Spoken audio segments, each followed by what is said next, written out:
Bonjour. Il faut obéir à Dieu plutôt qu'aux hommes. Acte 5, le verset 29. Être différent, ce n'est pas toujours facile. Un jour, une maman a déclaré: Je veux bien limiter l'utilisation des écrans par mon enfant, mais je ne voudrais pas que les autres se moquent de lui. Parfois, lorsque l'on choisit de faire quelque chose, ce n'est pas parce que cela nous fait du bien, mais c'est parce que les autres le font. Comme si notre bonheur et notre salut dépendaient de ce que les autres pensent de nous. Mais revenons aux écrans.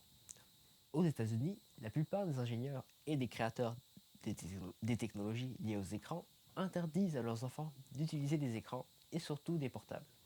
Ils payent même beaucoup d'argent pour inscrire leurs enfants dans des écoles privées où il n'y a ni ordinateur ni aucun autre écran.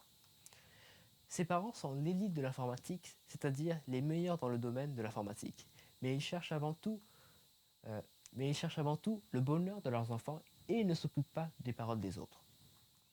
Quand j'étais étudiant, un ami m'a parlé d'une réunion où quelqu'un s'est levé dans l'assemblée pour dire: Mes frères et sœurs, certains de nos jeunes qui partent en Europe pour faire des études se mettent en couple avec une personne du sexe opposé et vivent ensemble sans être mariés. Une autre personne a alors dit: Il vaut mieux cela que quelque chose de pire. Certains disent que vivre ensemble sans être mariés, ce qui n'est pas si grave parce que tout le monde le fait, tu es jeune et tu veux plaire à Dieu.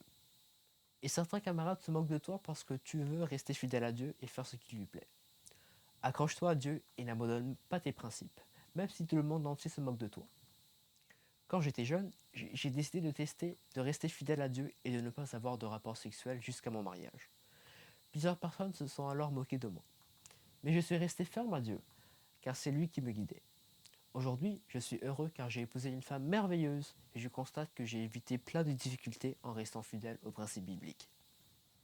Tu vois, il vaut mieux que l'on se moque de toi plutôt que de te faire du mal en désobéissant à Dieu.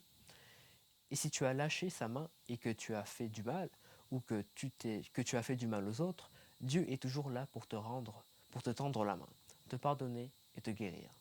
Fais-lui confiance. Écoute-le plutôt que d'écouter les autres. Extrait de Sébastien Légy. Bonne journée.